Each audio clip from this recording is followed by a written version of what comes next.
Hello, I'm Lindley Gooden. Welcome to Marketforce's webinar, An Engine for Innovation, PSD2 in Focus, hosted in association with FIS. Now, PSD2, the second EU Payment Services Directive, is designed, as you'll know, to open up payment account information to third-party payment services providers, creating an EU-wide single market for payments. Now, we're already seeing a growth in the number of account aggregators, giving customers access to their accounts through a single portal, and fintechs obviously coming in to create direct customer contact.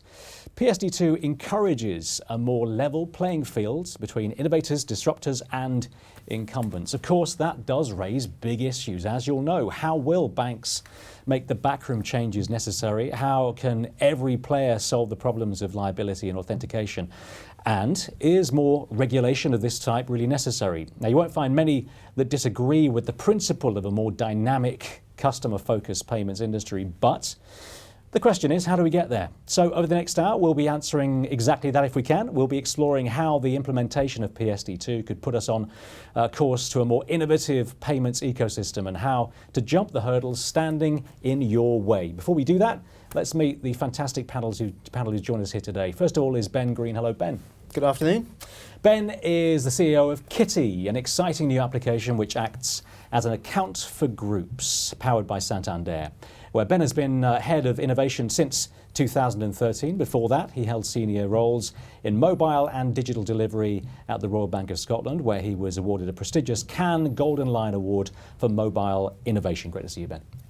Next is Nick Middleton. Hello, Nick. Good afternoon, Lindley. Nick is head of payment strategy at Nationwide and was previously payments risk director at Lloyds Banking Group. Before that, he was a senior program director for Lloyds on the original two phases of PSD1 and the SEPA direct debits program and the current account switching service. Now, as a member of HM Treasury's Open Banking Working Group Steering Committee, he helped write the recent Open Banking in the UK report. And he was also involved in Payments UK's World-Class Payments Report, which was a key input into the PSR's Payments Strategy Forum. And he sits on the Faster Payments Scheme board as a director. So you're pretty busy then, Nick. I am indeed, yes. Good to see you today. Last but not least is Andy Rowe. Hello, Andy. Hello there. Andy is International Strategic Development Director for Payments at FIS.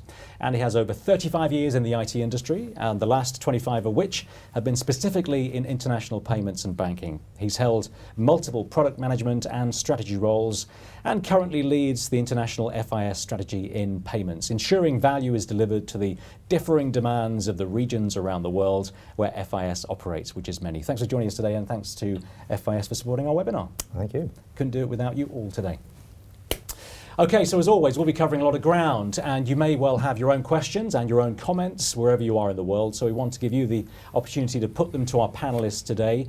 We're very much interested in your views. Send in your questions throughout the webinar, either using the Twitter hashtag, which is payments16, that's payments16, or the question section here on our webpage if you're watching us live. We'll get to as many as we can towards the end of the discussion. For now, let's get underway.